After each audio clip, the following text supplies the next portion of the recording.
Hey everyone, welcome to Read It on Reddit. Today we have some Ask Reddit, and the user Full Pomegranate is asking, what's the first thing you're gonna do when this COVID thing is all over? Concerts. Then international travel. Probably the last thing that comes back, especially any stadium concerts. But smaller concert venues might open up this summer. I think outdoor venues might open before indoor.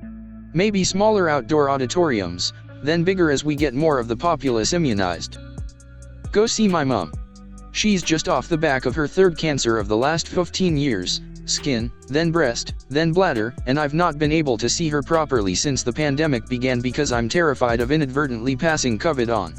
Other than that, a movie night with my friends, all cuddled as close as possible on the big couch. She's fought 3 cancers. Absolute Chad of a woman.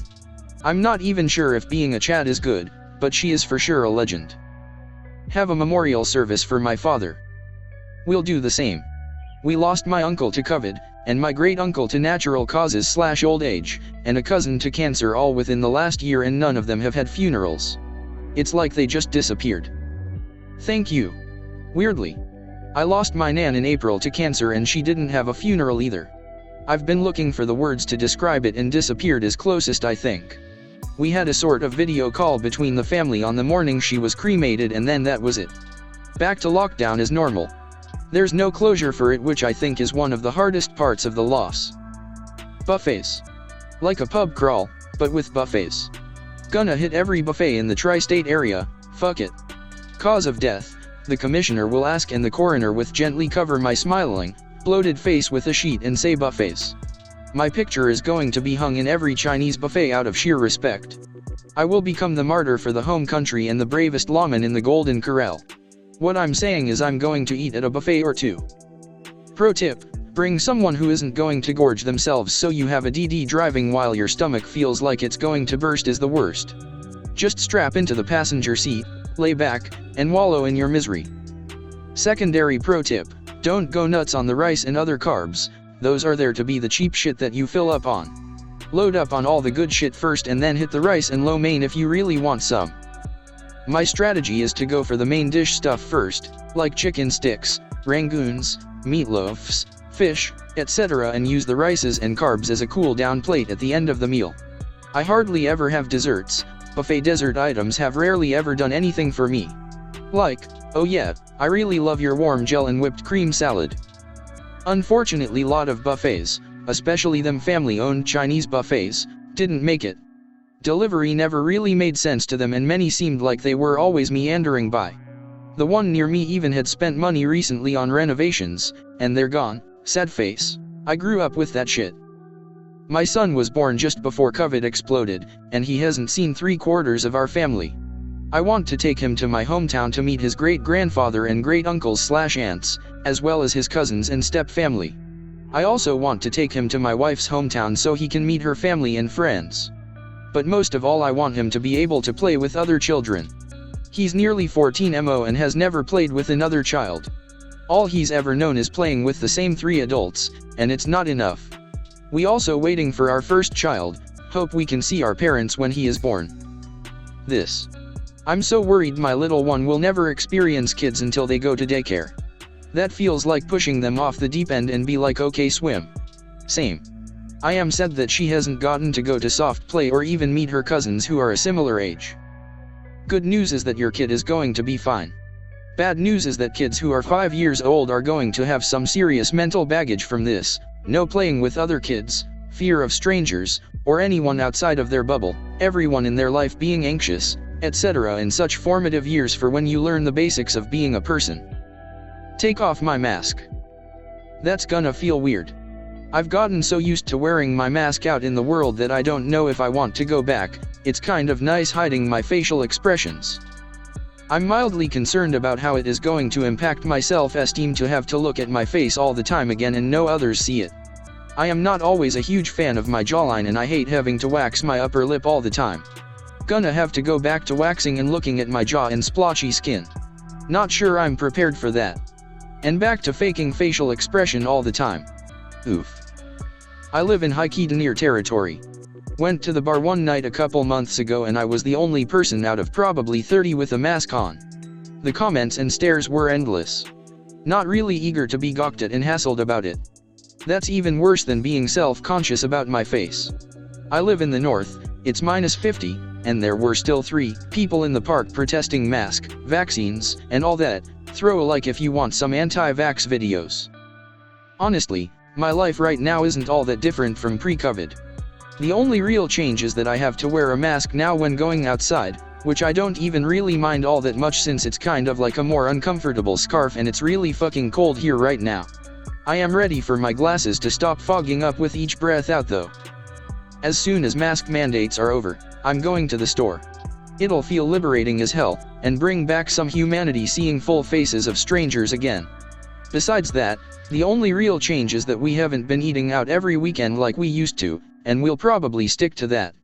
The first round of lockdowns last March kicked that habit, and we've saved a ton of money by only going out twice a month or less. Meet up with friends and have cooking and board game evenings.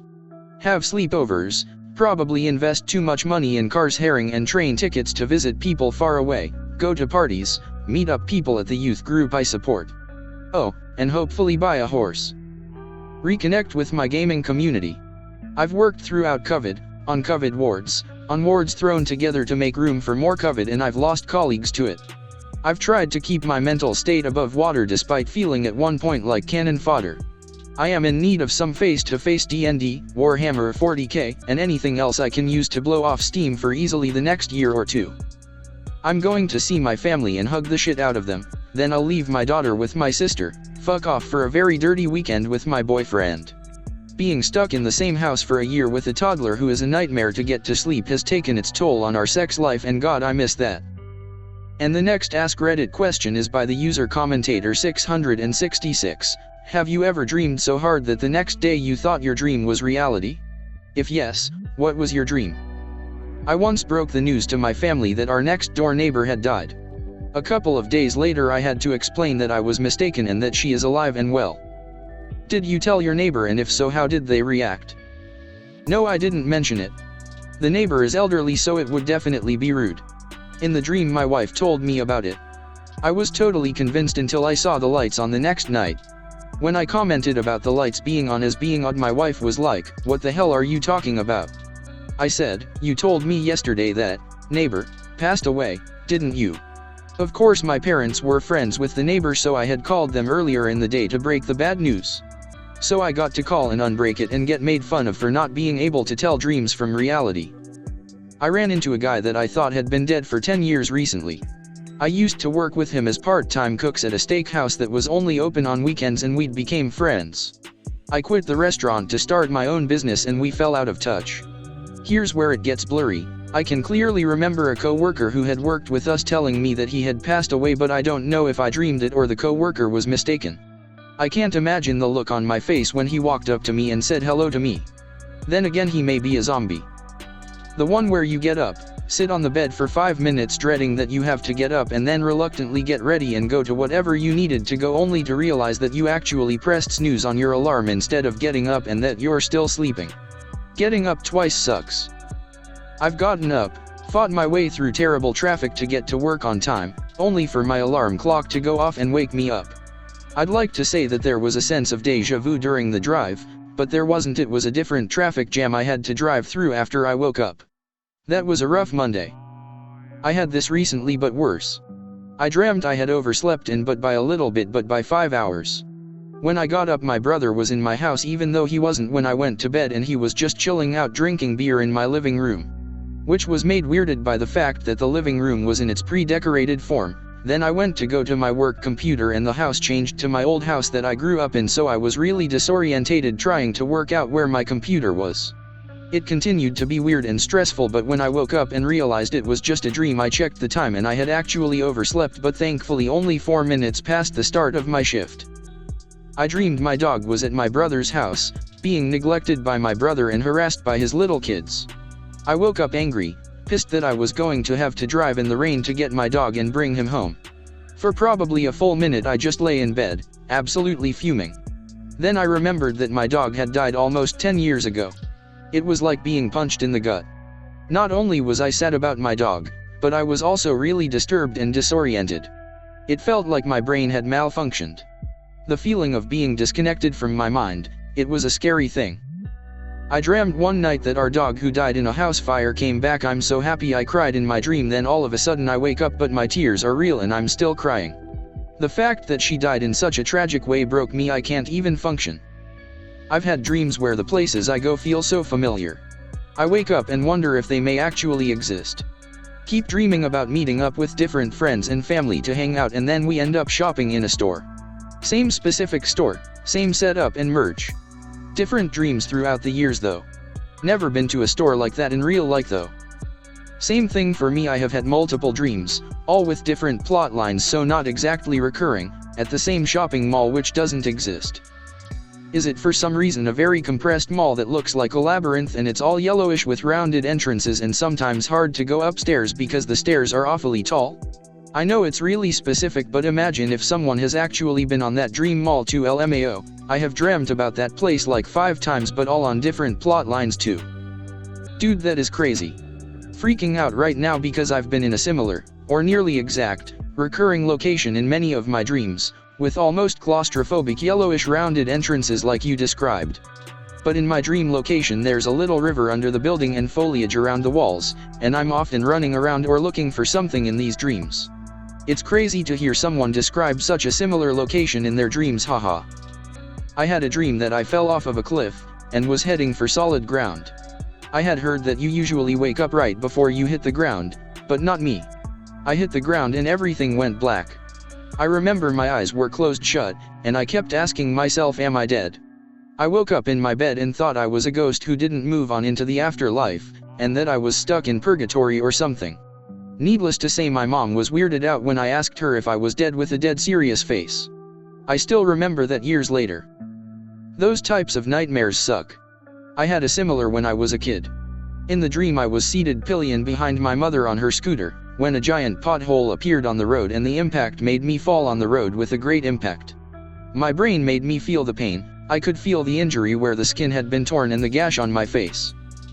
This has happened to me. I have a dream where I'm in a river and I'm drowning, and it's so vivid. And I can feel the water filling my lungs and then nothing. Not black like the color, but black like when you close your eyes in a dark room and there's just nothing. Sometimes I hear a buzzing, or droning like I have tinnitus. I don't, and sometimes it's instant and sometimes it feels like hours. When I wake up, I don't feel like I'm occupying my body, I feel like a shell. It's really trippy in a bad way. My mom says I almost drowned few times a really young kid, and I feel like I maybe remember, but it's more like I remember being told that it happened than having first-hand memories, no? So sometimes I just figure these dreams are the actual memories, like they're unlocked. But I know that's not how it works. I'm so glad I never asked anyone as I was dead. I felt like it a lot, but I knew better than to ask, I think. I don't like causing a fuss. My fiancé died a week ago at age 33. Every night I dream he's alive. And every morning I look for him and have to remember he is gone and not coming home. Sometimes multiple times a day because my sleep is erratic. It was the same for the weeks of his hospitalization. I don't know if I want the dreams to end or not. Edit. Thank you all for the kind words and support. I'm really sorry for your loss. O.P. Good luck to you. And thanks everyone for watching.